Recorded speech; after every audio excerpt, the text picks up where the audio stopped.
What's up, fellow RC addicts, enthusiasts, and just anybody with a general interest in the RC hobby? Beardown here with you.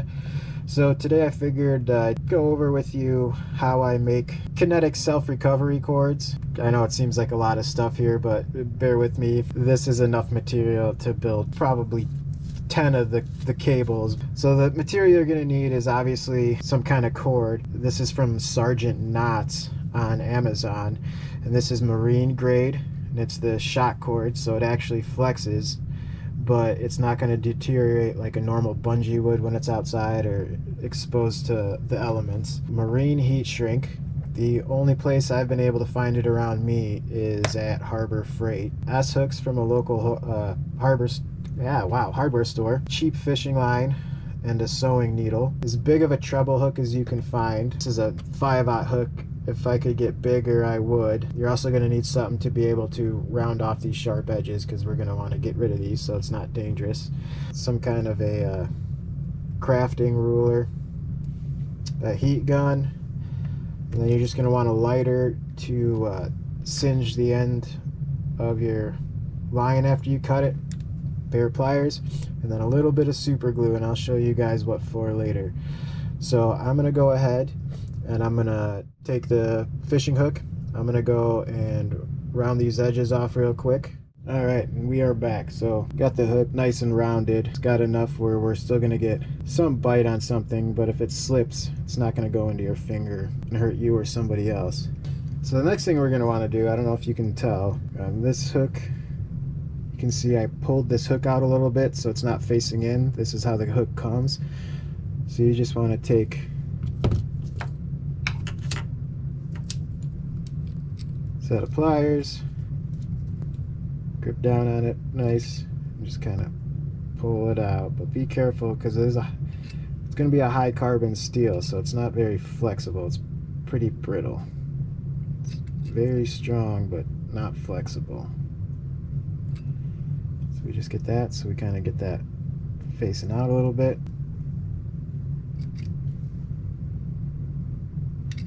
There we go. And that's ready for use. I went ahead and cut my shock cord already. I cut it to 23 inches. The overall length from loop to loop is going to end up being 19 inches. We'll go over that here in a sec.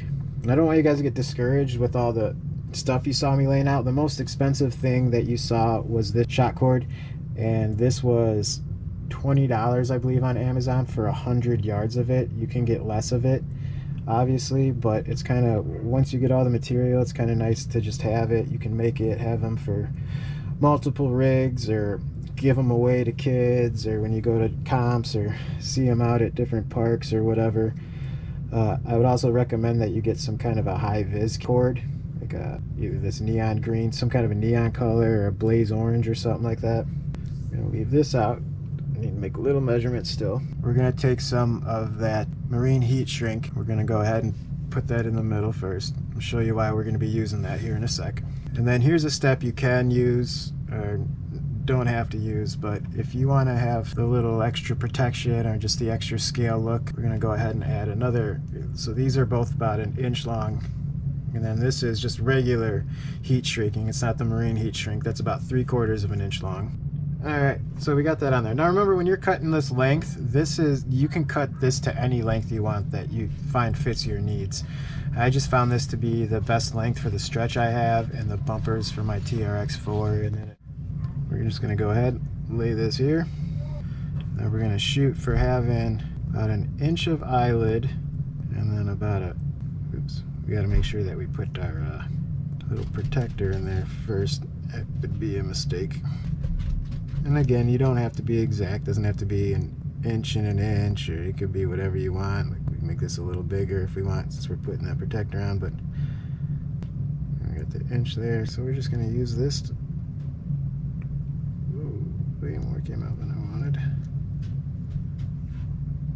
We're just going to use that to hold that in place for us. Go ahead and let that dry, and then be right back with what we do next. Alright, we are back. So, glue's dried.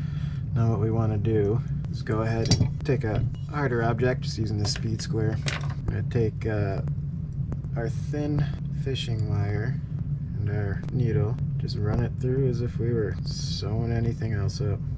So I also marked where 1 inch up is on there, so I know not to go farther than that. Try to stay in a little bit. Find it easy, just get it started, and then you just kind of push it through.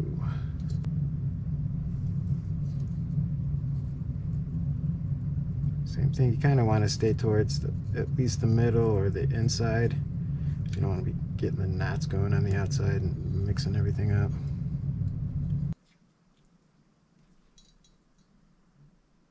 So I just like to lay the extra tail down through the center. We'll snip that, tie it and snip it, but just kind of keeps it a little cleaner, I think.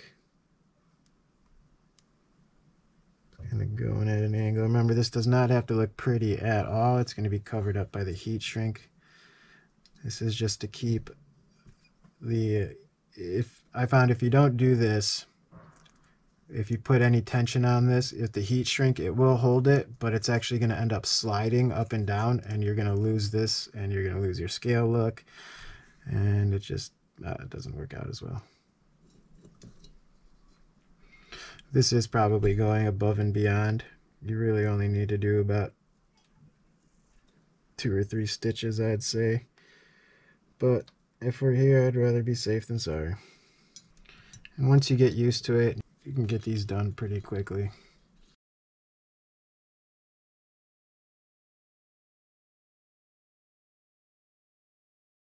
If you're going to be adding this extra layer of heat shrink, you want to make sure that it's pretty evenly spaced, because if you don't do it now, it's going to be kind of damned. Let's get the heat gun, heat it up, and ready to go for you guys. So we're just going to start heating this up. If anybody is concerned, this is a silicone mat, so it is rated up to, I think, 900 something degrees Fahrenheit, so heat gun should be fine. But here we go.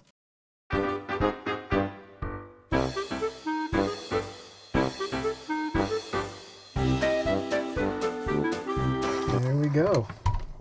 Got that done. We'll let it cool for a sec.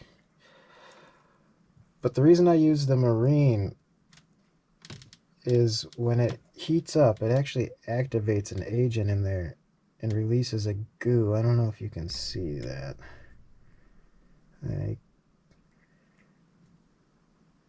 There's actually a glue in there that helps with waterproofing in the marine environment, but it also helps secure it. So now the only thing left to do is we take this hook,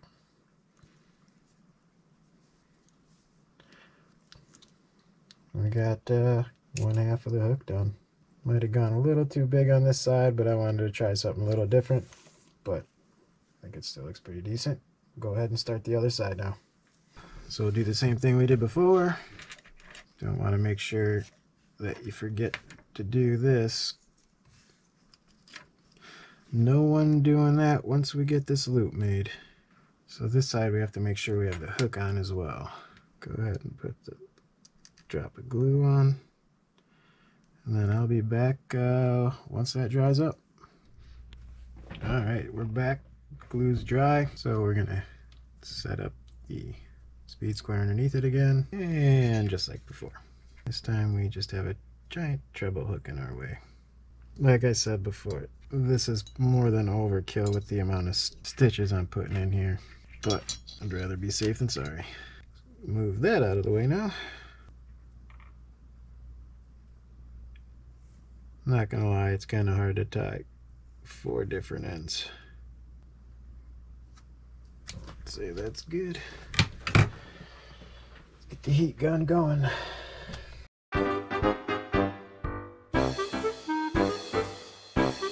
I just want to make sure you're getting it hot enough to actually activate the glue that's inside this marine heat shrink that I was showing you guys earlier. But there we go. Zoom you guys back up. If you wanted to, you could cut one of these hooks off. You could use any kind of hook you wanted. You could just have the 2 hook. You could spread this out farther. You could try to spread it, you know, make this angle greater. But yeah, that's how I make my self-recovery hooks. Got a good stretch. I've had this one for almost 2 years. This is one of the first ones I made. Still holding strong. Still has great stretch to it. As always, I hope that video helps you guys out. If it did, go ahead and give it a like. If you're not subscribed, go ahead and hit that subscribe button for me. And if you guys don't do either, at least go out and have some RC fun. Beardown out.